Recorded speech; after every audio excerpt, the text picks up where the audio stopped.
First time I got a quest clear in the middle of a chain attack. Hi there, I'm Cymax D, call me Cy or Max, whichever you prefer, and if this is in the middle of the previous episode, my bad. If this is the part 2, then at least I remembered to do an intro and outro for this time. Anyways, last time on Xenoblade Chronicles Definitive Edition, we broke the... which seal was it again? Yep, we went to the Catal Seal Isle and released the seal to get us one step closer to entering Prison Island. So many isles and islands. This time, from the Central Seal Isle, we'll head south and make our way over to the Catal Seal. Is it Catal Seal? It's hovering Reef 5. It's not actually giving me the proper locks. It's the seals. Oh, Soltnar. I can misremember it wrong. And yeah, right away you'll notice where the path to the Catal Seal Isle was filled with mostly Hodes and Beluga, the path to the Soltnar has got predominantly Ignas guarding it. Oh, and Nandos. And if I recall, yep, this actually has two pathways.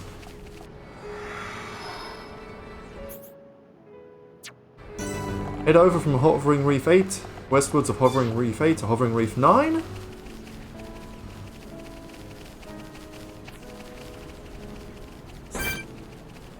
You'll notice we only have to deal with a liar up here.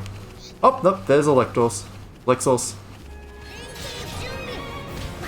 Stop moving around, you overgrown lizard.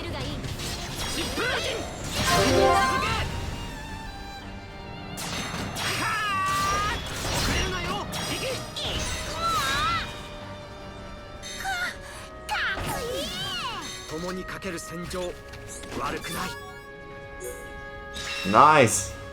Got that quest done. Would you look at that? Ah, never mind. It's just Sharla. I stand corrected. Headshot is Sharla's only physical art that doesn't have any break or daze effect. But it is a one hell of a doozy. As you can see from the stats already, if I'll just switch to the level up version to re-emphasize, this move is guaranteed to always deal a critical hit. What's more, if the target is dazed, there is a 15% chance that the headshot will instantly kill them.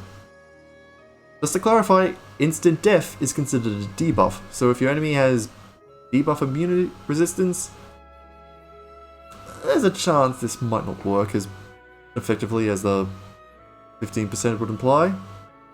Still,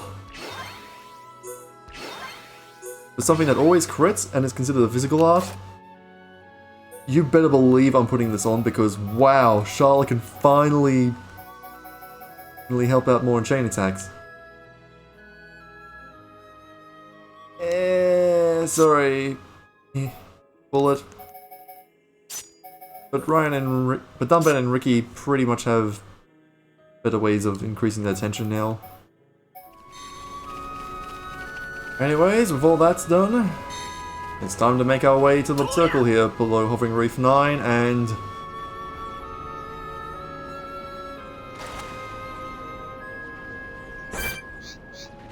Hello there, Carbon Tudor.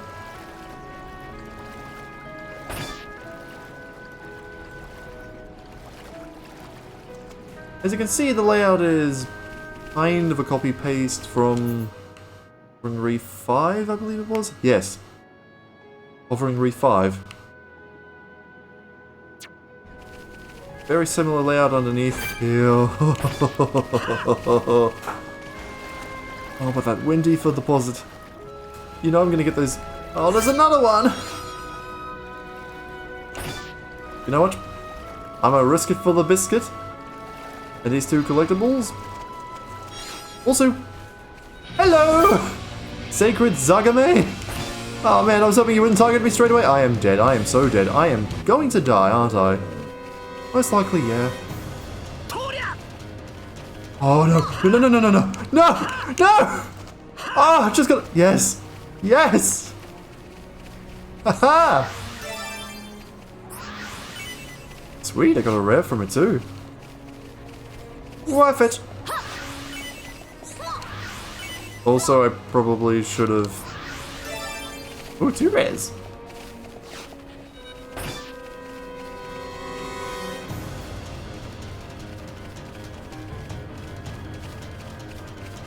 Oh boy. Now there is another reason why I came to Hovering Reef 9, and it is there, off in the distance. Don't you dare slap me while I'm getting to the surface, thank you. It's a bit tricky to see at the moment, but if you recall from Hovering Reef 10, there was a looked to be an opening thing over yonder. See you guys there. Now to be a bit closer, if I toggle the minimap on, you'll see there's a secret cave in here. Hope you're ready to have your minds blown. Welcome to the Forest Cave! Oh my god! How much was that? 224! Oh, that's a lot. I think I'm gonna reload. If I'm getting that much SP, I might as well switch Melee and Shulk's skill branches to another one. I mean, I'm probably gonna unlock these 2 skills just from fighting the next wave of Ignas at Soltnar Sister Island. Ah! And we're back.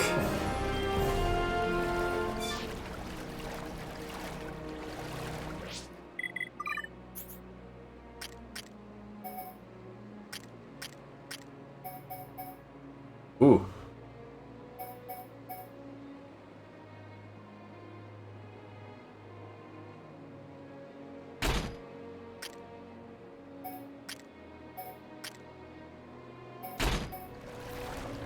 Now, the interesting thing about Forest Cave, I mean it looks unassuming right now, but if we switch over to nighttime, collectibles everywhere! Getting a lot of sea frogs in. Aha! New one! There was 2 missing and I finally got a vision for one of them. These should demonstrate our sincerity. But why would Vidian want 2 pieces of marine marble? Must be under great hardship. Marine marble just so happens to be one of those rare collectibles to find.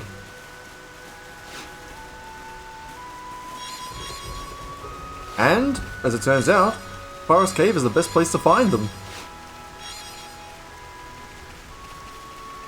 At 17%. Wait, did I just...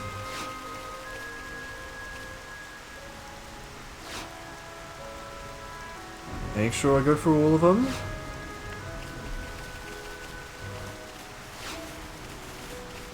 Hold on. No way. Sweet, we've got 2 that we need for the quest. Now I need 1 more for the Collectopaedia. And Knight's Lilies! Yes! Oh man, these flowers have been evading me for this entire time. And if I recall... Yep, I mean as the name implies, they would only show up at night, but the best chances outside of trading, I will get to those eventually, there is a 30% chance that you can find them over at the Hode Refuge during nighttime. I wasn't quite so lucky. But we're not done with Forest Cave just yet. Because if you wait until the clock strikes midnight...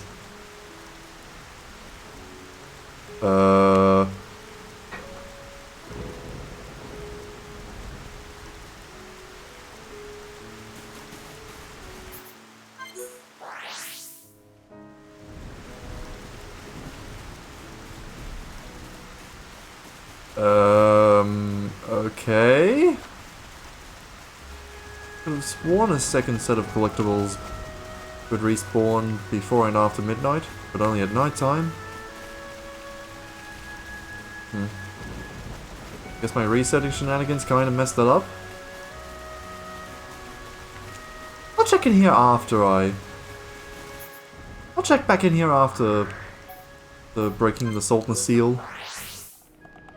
Anyways, back here at Hovering Reef 8.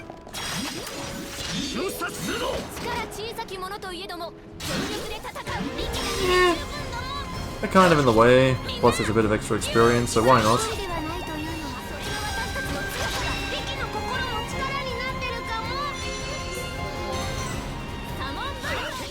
Anyways, with the advanced party cleared out of the Hovering Reef 8,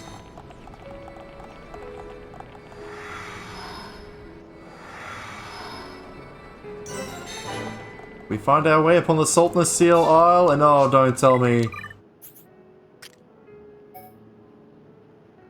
One moment, please. Okay, we're back here again, and... Good, good.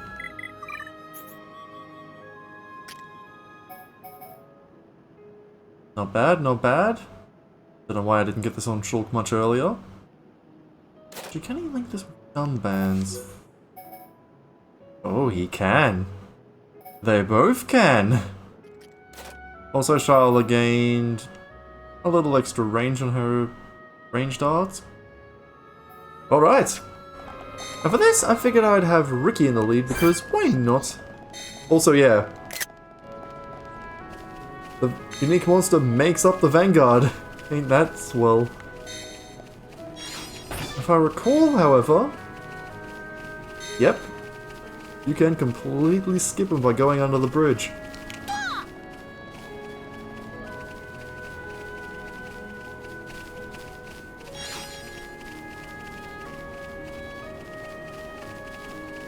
Also, since I'm here now, if I recall... I mean, I did remember the bonuses occipital is a thing that exists. Yes! I got every location on Eryth Sea! Woohoo! Definitely the most annoying map to fill out. I like that little... Yeah, that's a JPEG. PNGs don't have that much splotchiness to it. This annoying thing. This annoying location. So mean of them to do this! Alright, let's take out all these guys here because honestly, we need to thin their numbers more than anything else.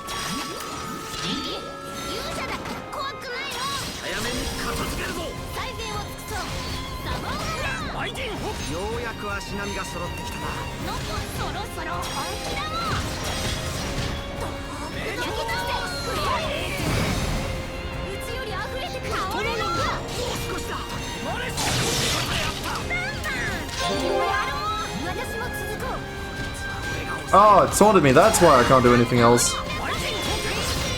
Ah, yep. There's the Lexus I saw before.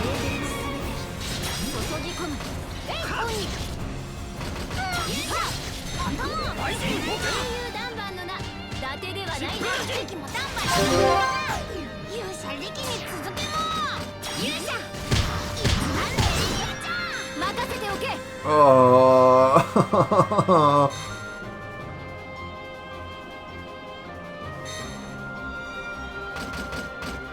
I can't risk it. Mind blast.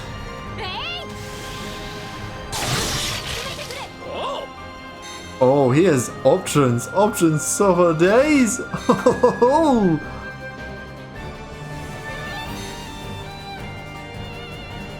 tad redundant, but I'm going to use Gale Slash now so I can set myself up for round 2 lurking. Yes! Prepare for poison. Okay, now I can release the flare.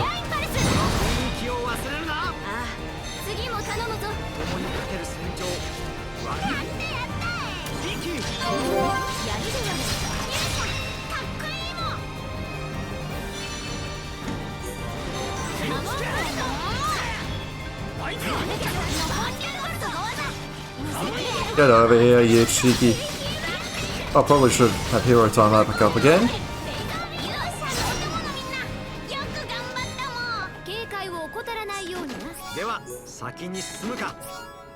Oh, we're getting close to these two. Oh yeah, Dunban and Ricky have gotten their affinity up to blue. Ain't that quaint? Oh, this one is definitely built for Ricky's lack of being able to equip medium armor. Alright, here goes something.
You know, I just realized it's kind of ironic that he's called Subterranean and Domar, despite being out here in the open.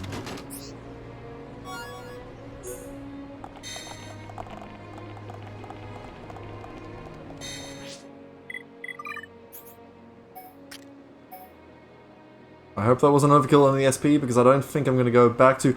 Woo! Melitan and Dunban managed to get blue affinity now. Why did I have this unequipped?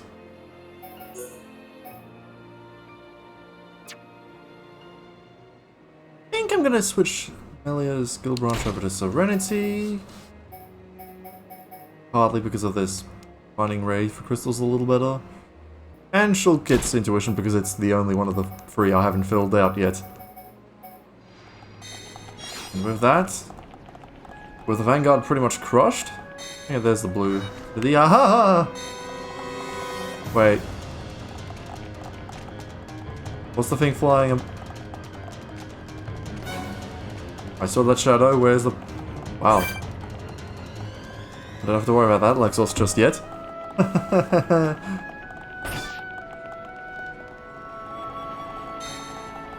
And with that, time for our second rooftop rumble.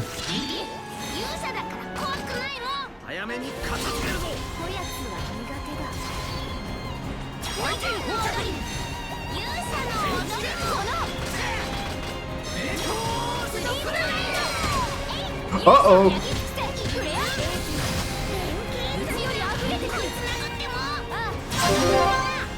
Oh no, I cancelled the Mind Blast, that's dumb of me.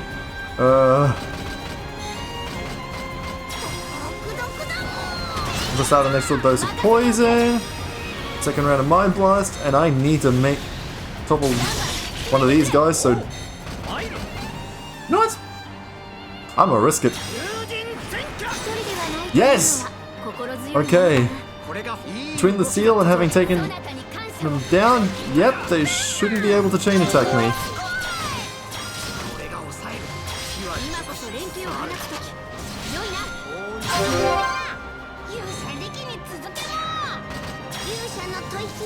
Let's try that again.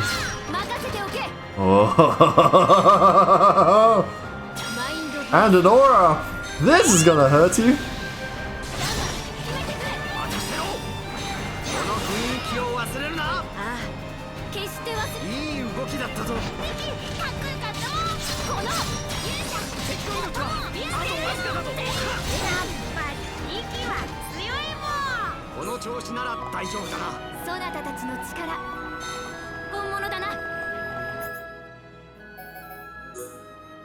Okay, one more Samadhi. Yeah, I'm gonna have to give travel back here in a moment, aren't I? Yeah, I want to take care of you as well. Over here, ugly. Come on! Come on! Who's a good Lexos? Who's a good Lexos that's about to be moiderated? I don't even know what I just said.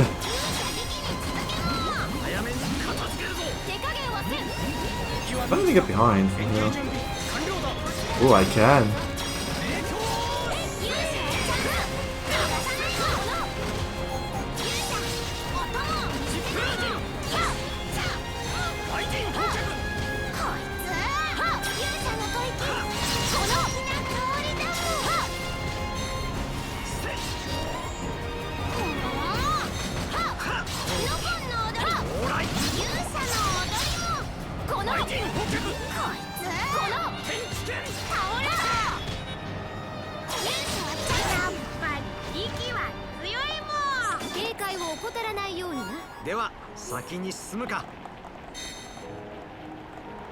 How funny that I got a Cutall staff here on the Soltnar Seal Isle and a Soltnar staff on the Cutall Seal Isle.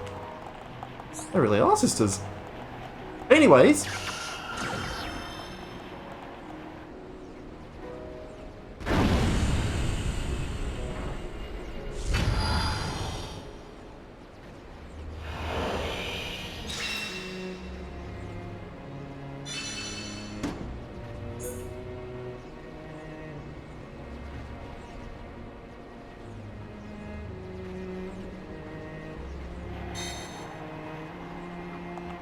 Now before we head over there, I've got a few quests to clean up.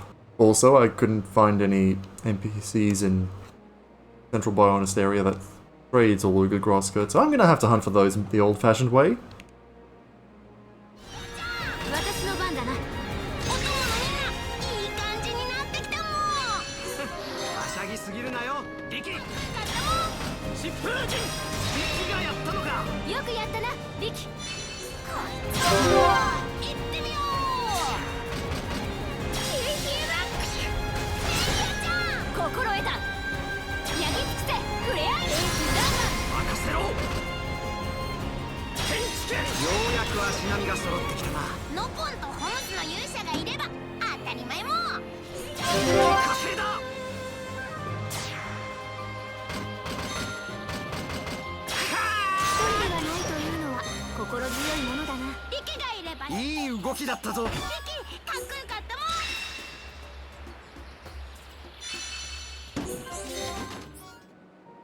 Okay, I'm back here at Forest Cave, and I want to double check if the collectibles really do respawn at midnight. Gravel, there's some mounds here.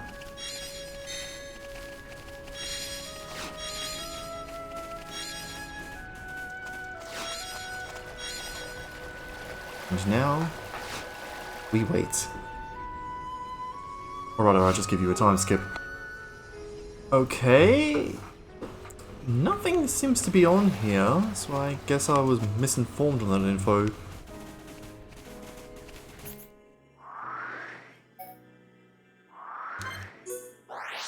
Well, regardless, here we are, able to release the transporter. I know that phrasing seems a bit weird. But before we do, I feel like now's the perfect time to fill out the Collectopaedia. We've got 3 whole pages. And yeah, I'm basically saving what's next right up after this quest for the next episode. But we'll get to that when we get to it. First up in Eryth Sea, we have the gold burdock. They cook longer for... If you cook it longer for extra... You can cook it longer for extra sweetness and the eponymous golden colour. Next up we have the dolphin carrot. I had 21 of those. Cute little vegetables, I guess. But eating it will turn your tongue orange for weeks. I pressed the wrong button again. And now we have the tropical radish, which reveals a tropical colour when you brush off the inky black clay. Sweet. And finally, the pink asparagus. So hot you'll think there's been an explosion in your mouth. And, ooh, critical up plus 6%. Ooh, I know who that's going on. Going into the flower categories, we have the sea berry, which is an enormous white flower. It reminds you of a snowy scene when open. The despair clover, the flower with thermal properties, carried around to keep warm. Oh nice, compare contrast. Going from despair clovers to doomsday poppies, they grow in clusters near the water. Everyone adores its purple petals. And rarest of every... Yeah, actually second rarest, but also difficult to find nonetheless, the night lily. They bloom by night, blooms by night, scatters by morning, creating in time a carpet of black. How poetic. And the razor teasel. It emits an exotic sound, puts you in a real good mood in mithril armor if only it had a slot. Ah well, beggars can't be choosers. From the animals we have the Maine cat. Sorry, I didn't notice that image on the bottom right. Mid-bottom there. Anyways, the Maine cat is a very regal looking cat. It has lovely smooth forepads. Basically a line in chibi art style, I'm pretty certain. And the sea frog. They reside in warm climes? I guess that's one way to shorten warm climates. And sea frogs also have a voracious appetite for fish, and yes, aerial cloak 20%. Not bad, not bad. Going over to nature, we have the Dilemma Rock. We have the Dilemma Rock, a strange stone used for building. Looks hard, but it's actually soft. The oil branch is a branch with oily sap. Your hands can get all grossy just from touching it. Oh god. How many do I need again? Oh. Oh, that's great.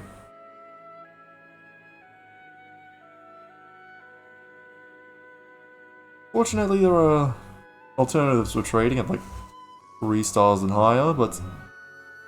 Yep, I'm gonna need another marine marble or 2 for an optional quest.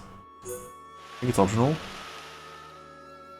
Oh, close enough. The marine marble is a blue stone holding the essence of Eryth Sea. It's smooth and rare. Fortunately, it's not as rare as this. Absolute. Oh. And for the last bit of nature in Eryth Sea, we have the whitetail. A sapling, like a white fox's tail, used as bedding for small animals. And again, no slots. Oh man! And it's got good defenses too. And now we go on to the strange pair. A high violet. Well, Melia names this high violet instinctively. Staff that gathers harmful energy. Interesting. And the steel... Hain? Why? I have no idea how to pronounce that. If I can... Actually, hold on. I've got my computer on for recording, and maybe I can double check the pronunciation.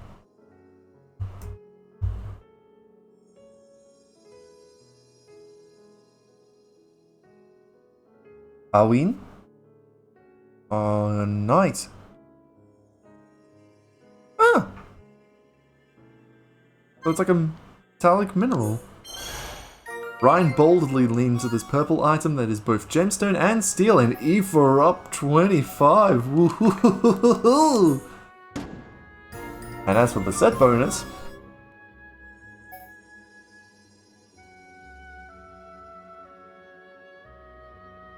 might as well make for good spending money.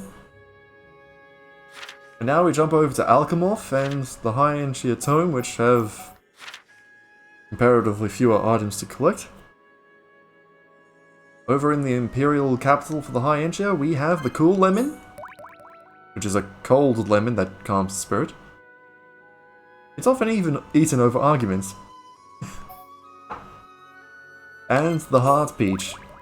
A peach that's warm to the touch. You better eat it before declaring your love and...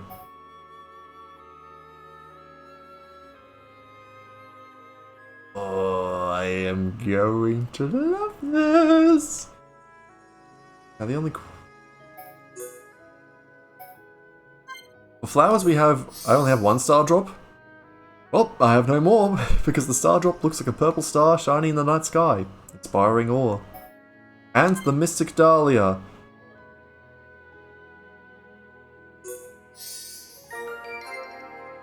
Oh, sorry, I had just had a very nasty flash. Yeah, anyway, so another character name. Anyways, the Mystic Dahlia almost constantly exhibits yellow flowers, adored by the ruling family, and a muscle up 25. Solid defense boost. Oh man, I forgot about this one. Somehow, even though I got 7. The ha is... Well, Ricky seemed to enjoy naming the ha. It's some kind of fairy white creature, and of course it's Ricky who named it this. And finally, the Thunder Atmos. Julk really wanted to name this half ball that booms when thrown. And Paralysis Resist. Certainly has its use. Certainly has its uses. I guess the Gust Shot would as well. And now, back into the tome, where you can find the blue ladybird. This ladybird traps air in its hairs, so it can breathe even underwater. Don't know what it's doing in an ancient tomb devoid of all water, but eh. And the green earwig, colored in a rich green, the shade of which varies slightly with the habitat. Ether up 25, okay, we're getting some good stuff here. For parts, which make more sense, we've got the spiral lamp, which is a helical lamp with a nasty crack. There's no point in trying to fix it. The green diode, which I probably need to get 1 or 2 more if I recall for one of the quests. It's covered in moss and its light is dim, but that just makes it alluring. And the white tube. A piece of broken vacuum tube, its beauty endures, however.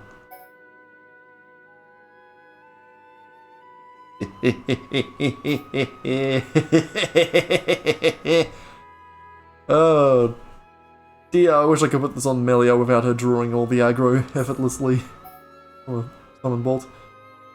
And finally, we have the tasty sausage, which isn't? Hold on. Ricky was munching on the sweet golden tube-like thing as he named it.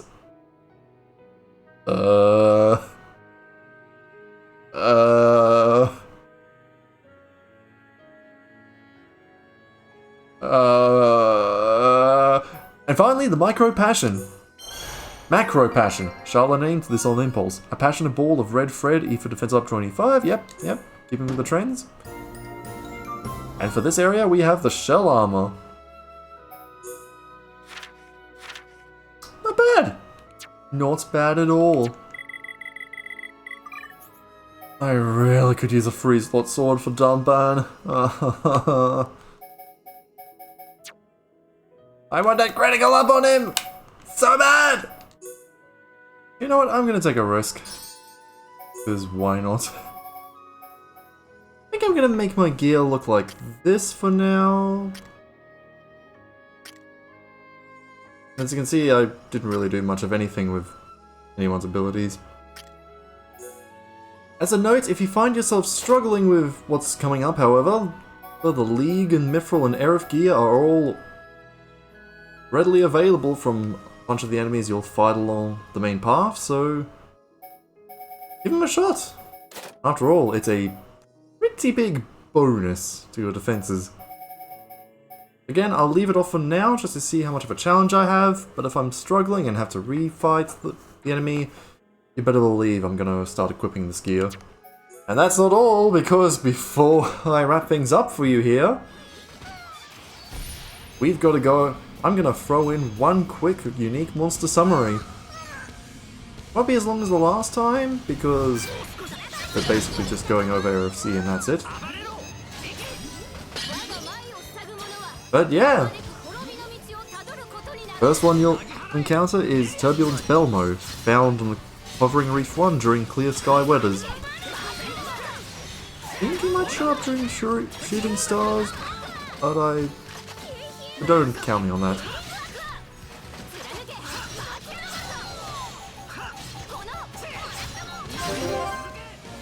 Next up, found within the reefs below Hovering Reef 5 is Flubbergasted Jeremy. Be wary as this guy has a really nasty E for defense down spike. Therefore, best to go in with Shulk, Ricky and Melitan and just focus on purging its aura and inflicting as many E for attacks as possible. These things have high physical defense, being a nebulae.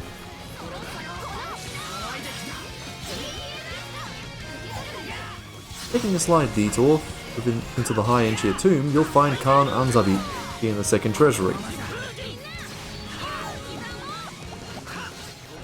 Heading over to Hovering Reef 7, we've got Peeling Kerchies? Kerchies. Pretty much the first of the I'm already forgetting the name of the subspecies. It's not Igna, it's the other one. But yeah, just spin out the numbers and then take them on by yourself and you shouldn't have too much trouble. If you go over to the secluded isle during night when star falls raining, you'll find Tempestuous Edegia.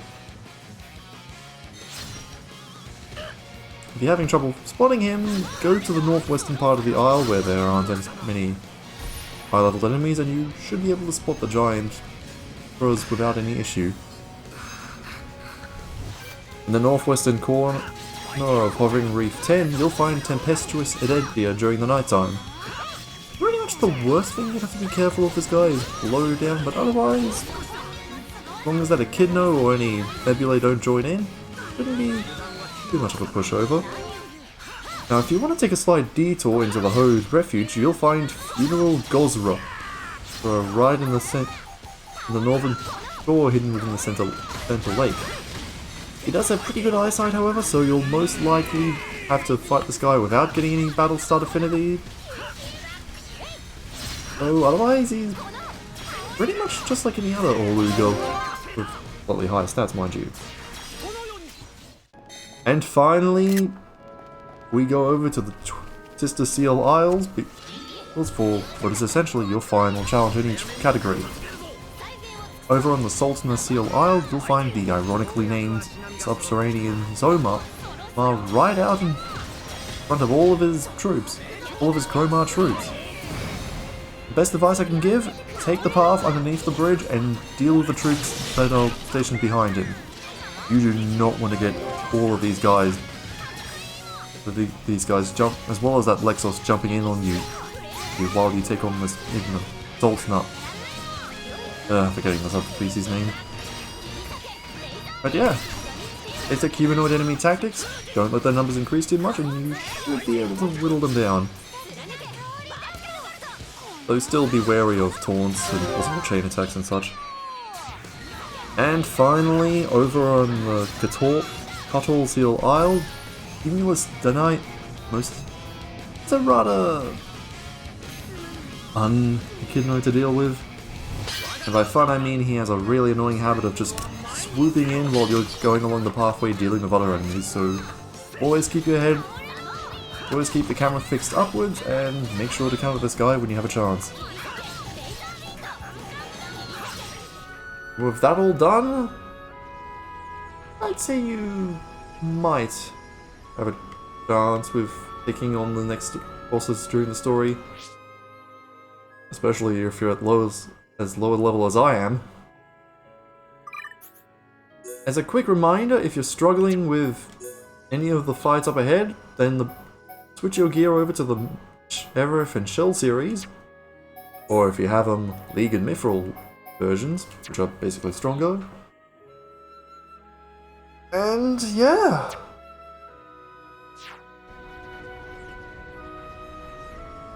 as the fighting in the sky continues between the Mechon and the Alcamoth Defense Forces, and shooting stars all the plenty, I'll see you guys in the next episode. Until then, may you have a good day.